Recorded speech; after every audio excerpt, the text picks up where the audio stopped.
welcome back. If you are new to my channel or are not yet subscribed, my name is Brittany, and definitely make sure to hit that subscribe button. So I am going to be uploading every single day of October. Once again, it'll be filled with paranormal games, investigations, spooky stories, urban legends, like everything. So definitely make sure to subscribe and turn that bell on so that when October comes, you do not miss a single episode. Now today, we are actually going to dive into Disney urban legends. Now, if you're anything like me, you love Disney because I love Disney. I'm actually wearing a Disney shirt right now. Beauty and the Beast is my favorite Disney princess movie.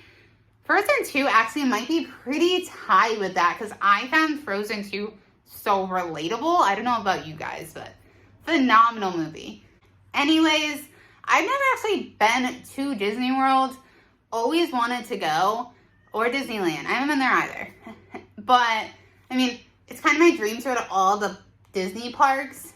But after we get married, we want to go to Disney World. That's one of the places we want to go. Well, I want to go to a lot of places. So, but that is definitely a higher one up on the list to be happening sooner, I guess.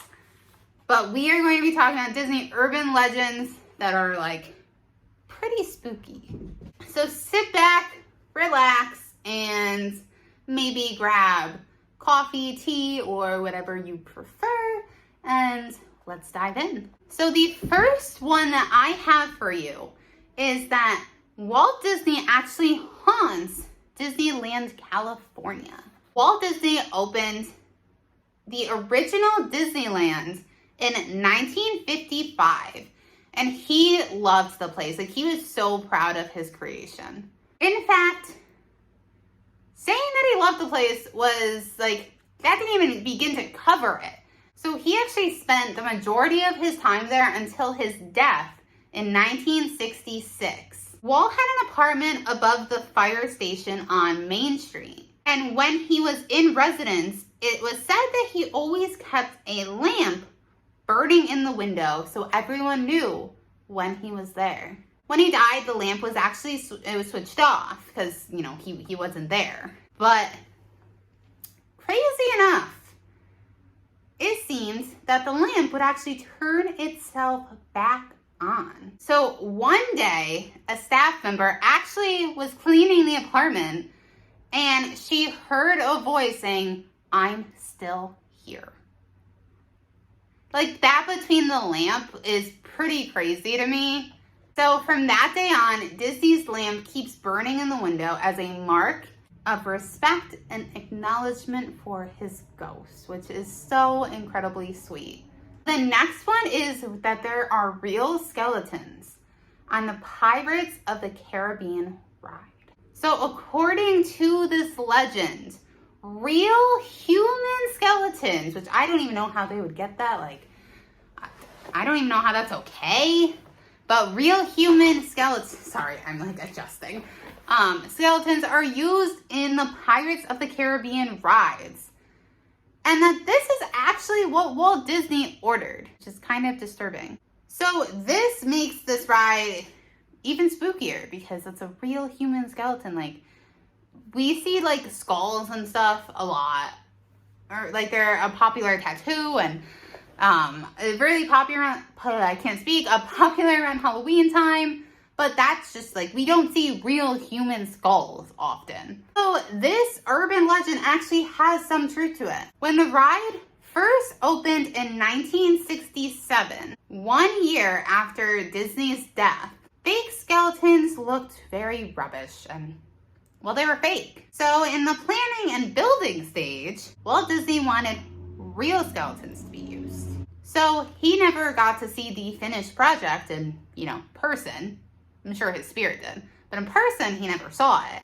However, true to his wishes, real skeletons were used. Eventually, though, they were replaced. Not only was it, morbid and disrespectful, fake skeletons started looking better. Now, the only real human skull that still exists is on the headboard of a bed in Disney World, Florida. Which is weird that they put that, like they kept the human skull in the ride in Florida, because that one wasn't full of real human skeletons like the one in California was. Like that ride was full of human skeletons. Maybe they just told people that, you know, oh, we replaced these, and they actually didn't. So then next, Ghost Hitchhiker on Space Mountain. This legend has it that a red-haired man who died on this ride, I'm assuming that, you know, they had to make sure this ride was safe again after someone died on it. So the man, often dubbed Mr. One Way, is said to have died in the 1970s while on the attraction. Said that he sits next to single riders, but by the time ends, there is no sign of him. For those that don't see him, they say that they can feel him behind them if there's an empty seat at the back. There have been a number of reports of the hitcher, and he may or may not have been caught on camera a couple of times, which is super cool. Like, I would specifically not want somebody to sit behind me, or maybe even next to me, just so I could, like, test this out. Like, that would be pretty crazy. Next, we have Mowgli's Place. So, this is kind of like, a urban legend creepypasta, and it surrounds the abandoned Disney attraction. So, this creepypasta elicits a visit to the grounds of a defunct Disney theme park in North Carolina. So allegedly Disney wanted to open a Jungle Book resort in Emerald Isle, North Carolina. From the very beginning, it was kind of all an issue, with locals not wanting Disney to buy the land. Nonetheless, it was bought. Oh my.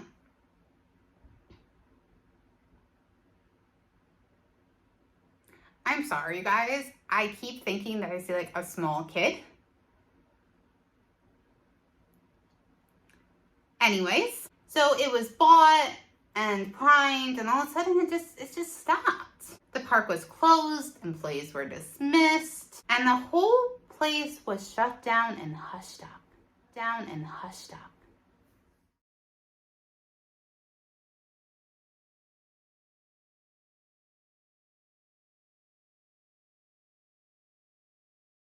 So according to this urban legend, this guy goes there and he explores, a camera in his hands, and he finds the place in such a state of just disarray, which was kind of expected. He finds the words abandoned by Disney graffitied in a number of areas. Eventually, he finds staff areas and deduces that the place was not just simply abandoned.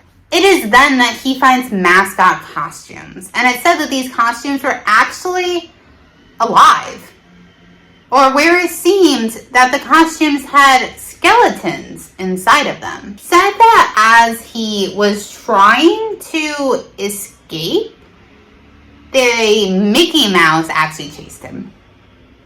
There is something, I find something so creepy about mascots.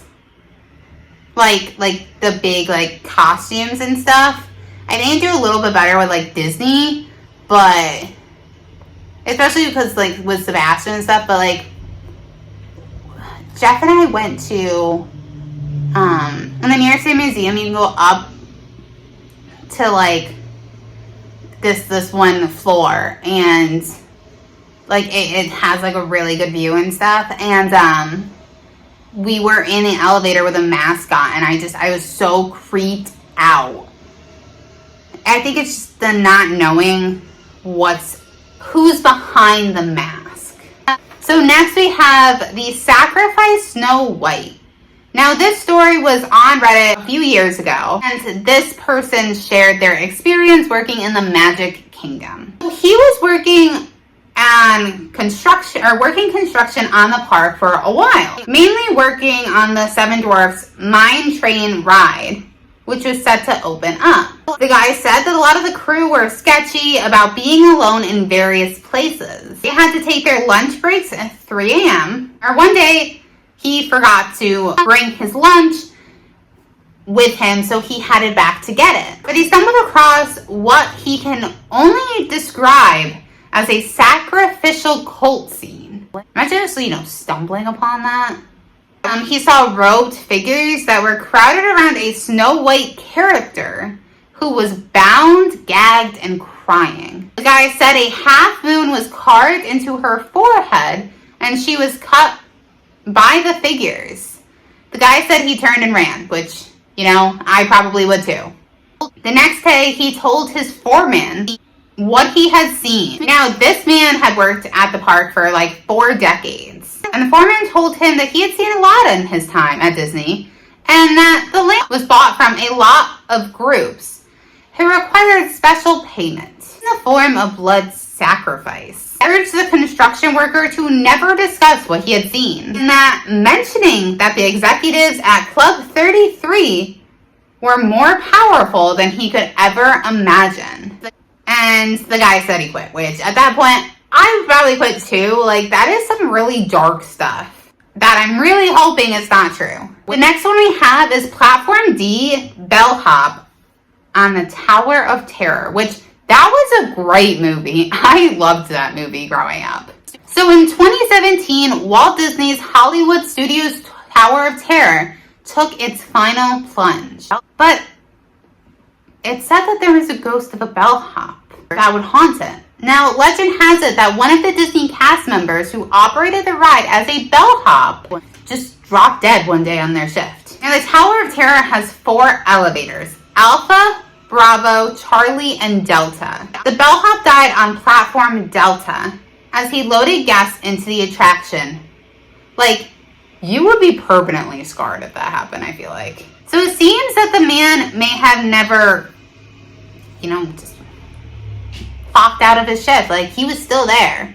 Now, Disney cast members test the rides before they open to the public to make sure they're functioning properly. And some have reported someone else sitting with them in the elevator when testing from Delta. It said that there was a photo taken after hours of the tower, and some people have spotted a ghostly figure. The ride is currently being torn down, which I think this is an old article, so I think it's already torn down. So I wonder what happened to the spirit, like if he's like in the Marvel attraction or if he's just kind of like moved on. So the next one is such a huge one, and it's a Disney is actually cryogenically frozen. This even like tied into the Frozen movies, and that Disney released the Frozen movies as like a hint that, Walt Disney was frozen, or to kind of like, push away from that theory that people had, that legend, so that when you went and you searched Frozen, it brought up the movie and not that Walt Disney was frozen. Disney died of lung cancer in December of 1966 at age 65. So the urban legend comes from a comment made by the president of the California Cryogenics Society in the 1970s. Bob Nelson told the LA Times that Walt Disney wanted to be frozen. And he was said to be a brilliant man, so I guess that makes sense. Disney's daughter, Diana, making a public statement to target the claims, saying there is absolutely no truth to the rumor that her father, Walt Disney, wished to be frozen. If he had been frozen and we eventually found a cure for lung cancer, a whole new generation could enjoy Disney movies. I definitely think that there are people that if they did find a way to do this, it wouldn't surprise me that there were people that was, they were cryogenically frozen until they can come back to the world. So the next one is Small World Dolls. Now, this ride is said to be creepy. I mean, I've never been to Disney, so you guys let me know if this ride is creepy.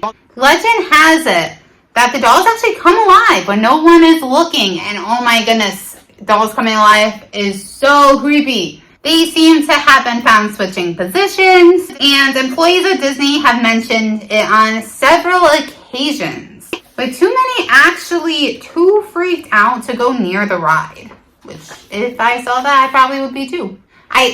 Dolls. No. Some even say that the dolls will keep on singing after hours. Author Wrigley Pearson is one of the more like higher profile people that say that he saw the dolls move. He was on a VIP tour after hours, and he's convinced that they have a life all of their own. And the final conspiracy theory that I have for you guys. Well, I guess that is a conspiracy theory. It's actually urban legend. I guess it's both. Is that Club 33 is an Illuminati headquarters. So that's like a huge conspiracy theory. I think it actually might be one of the biggest ones. Club 33 is supposed to be this like top secret club. I mean, it's not really like a secret, but you can't like, it costs a ton of money to get in. You have to be like, I'm pretty sure you have to be invited in. It's very hard to get in. Now, it's said that there have actually been a lot of links between Walt Disney and the Illuminati. And the Illuminati is supposed to be composed of these like really powerful people. So I guess it would make sense for Disney to be in the Illuminati because he was a very powerful person, like a very powerful, influential person. So when Walt Disney was alive, he was actually accused of being part of the Freemasons, a group that is constantly linked to the Illuminati. So Club 33 is an exclusive clubhouse in the Disneyland, California location. It's the only place in Disneyland that actually serves alcohol. And these clubhouses now exist through multiple parks. Officially, the club was intended for use by Disneyland's corporate sponsors and industry VIPs. The location is somewhat hidden in New Orleans Square. And you can only gain membership by getting invited. It said that Paul McCartney and Elton John are both supposed to be members. So like it's one of those things where it's so secretive that like people start to wonder, why? Why is it so secretive? What's really going on? So let me know what you guys think about all of those. If you think that there's any validity to them, if you guys have seen anything there. I mean, I can research this stuff all I want, you guys, but like I've never been there. So if you guys have went, definitely let me know if you think that there's a validity to any of these, or if you guys have seen anything. I really would like to know. Anyways, make sure to give this video a thumbs up, hit that subscribe button, and until next time, I love you guys. Bye!